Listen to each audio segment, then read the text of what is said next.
అనామికను ఒక ఆట ఆడేసుకున్న ఇంద్రాదేవి. అసలు ఏం జరిగిందో తెలుసుకునే ముందు మన ఛానల్ కనుక ఎవరైనా ఫస్ట్ టైం చూస్తుంటే మన వీడియోని లైక్ చేయండి, ఛానల్ని సబ్స్క్రైబ్ చేయండి.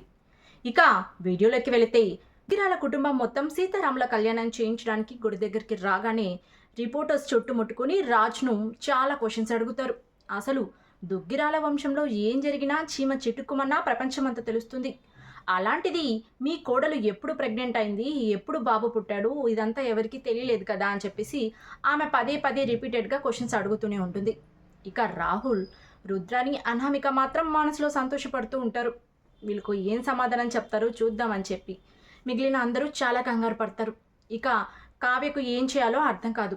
ఇక కనకం మాత్రం ఇప్పటికైనా రాజ్ నిజం బయటకు చెప్తాడేమో, నా కూతురు కాపురం నిలబడుతుందన్న ఆశతో నేను చెప్తాను ఆగండి అని చెప్పి అంటుంది రిపోర్టర్స్తో. ఇంకా వెంటనే కావ్య, నువ్వు ఆగమ్మా అని చెప్పి రిపోర్టర్స్తో మీ క్వశ్చన్స్కు సమాధానాలు చెప్తూ ఉంటే మాకు అక్కడ పూజకు టైం అయిపోతుంది, సీతారాముల కళ్యాణం చేయించాలి, టైం అవుతుంది, జరగండి అంటూ పూజ జరిగే వైపుకు వెళ్ళిపోయి వాళ్ళను డైవర్ట్ చేస్తుంది మన కావ్య. ఇక కనకాన్ని పక్కకు తీసుకెళ్ళి, ఏంటమ్మా నువ్వు అసలు ఏం చేస్తున్నావు అని చెప్పి అప్పుకు కనకానికి నిజం చెప్తుంది కావ్య. అసలు ఆ బిడ్డ రాజ్ బిడ్డ కాదు, ఆయన తండ్రి కాదు అని చెప్తూ ఉండగా అసలు కనకానికైతే ఏం అర్థం కాదు. ఇంతలో అమ్మమ్మ వస్తుంది. వచ్చి, అవును కనకం, ఆ బాబు రాజ్ బిడ్డ కాడు, ఏదో ఉంది, ఆ నిజం తెలుసుకోవడానికే కావ్య ప్రయత్నిస్తూ ఉంది అని చెప్పి అమ్మమ్మ చెప్తుంది. ఇక ఆ మాటలకు కనకం షాక్ అయిపోతుంది.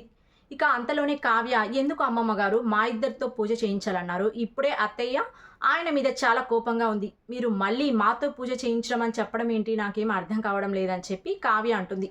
దానికి ఇందిరాదేవి, మనస్పర్ధలున్న జంటలతో సీతారాముల కళ్యాణం చేయిస్తే చాలా మంచిది, ఆ జంట మధ్యనున్న మనస్పర్ధలు తొలగిపోయి వాళ్ళిద్దరూ చాలా సంతోషంగా ఉంటారు, అందుకే ఏ కారణం లేకుండా నేను ఏ పని చెయ్యను, అందుచేతనే మీ ఇద్దరి వల్లనే సీతారామ కళ్యాణం చేయించాలని పట్టుబడ్డాను అని సమాధానం చెప్తుంది ఇందిరాదేవి.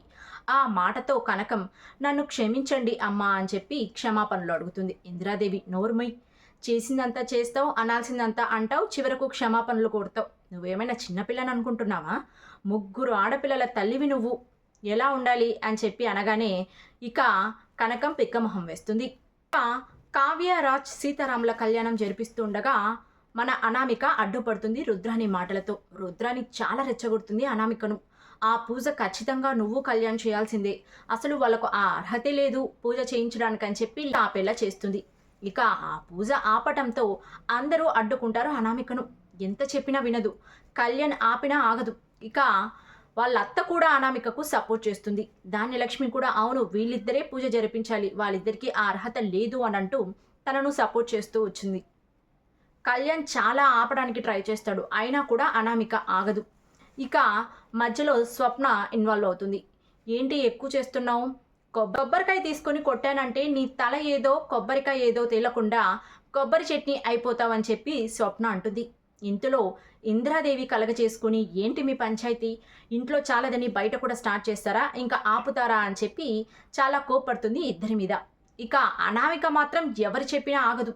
ఇక కనకం అందుకుంటుంది అనామికను, ఏంటి అప్పటి నుంచి చూస్తున్నాను చాలా ఎక్కువ చేస్తున్నావు, అత్తయ్య లేదు, మామయ్య లేదు, మొగుడు లేదు, ఎవరు చెప్పినా వినలేదు, అసలు నువ్వు ఏమనుకుంటున్నావు, నిన్న కాక మొన్న వచ్చిన పిల్ల కాకివి, ఇంత ఎక్కువ చేస్తున్నావు, ఇంతమంది పెద్దలు ఉన్నారు, ఎవరి మాటలకు నువ్వు విలువ ఇవ్వడం లేదు, కాక మొన్న ఊడిపడ్డ ఉడత లాంటి దానివి, వాళ్ళిద్దరికీ పెళ్లి జరగడం నువ్వేమైనా చూసావా, ఆ బాబు వాళ్ళ బిడ్డనని సాక్ష్యం ఏమైనా ఉందా, ఇద్దరి పెళ్లి ఎవరైనా చూసారా, వాళ్ళ తల్లి ఎవరో ఎవరికైనా తెలుసా, పోనీ ఆ బిడ్డకు తండ్రి రాజేనని నీ దగ్గర ఏమైనా సాక్ష్యాలు ఉన్నాయా, వీటిలో ఒక్క సాక్ష్యమైనా నీ దగ్గర ఉంటే బయట పెట్టు అని అనామికను అందుకుంటుంది కనకం. ఇక ఆ మాటలకు సమాధానం ఉండదు అనామికకు. సాక్ష్యాలుంటే బయట పెట్టు, అప్పుడు మాట్లాడు, అంతవరకు నోరు మూసుకొని ఉండు, అసలు నీ వయసు ఎంత, నీ లెక్కెంత, నువ్వు కూడా మాట్లాడతావా, ఇప్పుడు ఇక్కడ కళ్యాణం జరిపించేది నా కూతురు అల్లుడే, ఏం చేసుకుంటావో చేసుకో అని సవాల్ విసురుతుంది మన కనకం. ఇక అనామిక బిక్కహం వేస్తుంది కోపంగా, చేసేది ఏమీ లేక. ఇక అనామిక, అమ్మమ్మ గారు అంటూ కోపంగా అరుస్తుంది ఇందిరాదేవిని. ఇక ఇందిరాదేవి అనామిక ముందుకు వచ్చి, ఇంకా నోర్మై, ఒక్క మాట మాట్లాడామంటే ఒక్కటిస్తాను, అసలు మీకు బుద్ధి లేదు, అత్తా కోడలు ఇంట్లో చాలదంటూ బయట కూడా రచ్చ చేస్తున్నారు అని చెప్పి గట్టిగా అరుస్తుంది. ఇంతలో ధాన్యం తలదించుకుంటుంది. కళ్యాణంలో కూడా మీ బుద్ధి చూపిస్తున్నారు. ఇక అత్త కొడుళ్ళు నోరు మూసుకొని ఉండండి. ఈ కళ్యాణం ఎవరైనా ఆపాలని చూస్తే వాళ్ళెవరిని కూడా నేను ఇంట్లోకి రానివ్వను అని గట్టిగా సమాధానం చెప్తుంది. ఇక రాజ్ కావ్య పూజ మొదలు పెడతారు. పట్టు వస్త్రాలు సమర్పిస్తూ ఉంటారు. అందరూ పక్కనే ఉండి చూస్తూ ఉంటారు. ఇక చూడాలి మరి రేపటి ఎపిసోడ్లో ఏం జరుగుతుందో. ఇలాంటి మరిన్ని రివ్యూస్ కోసం మన ఛానల్ని సబ్స్క్రైబ్ చేసుకోండి. వీడియోని లైక్ చేయండి.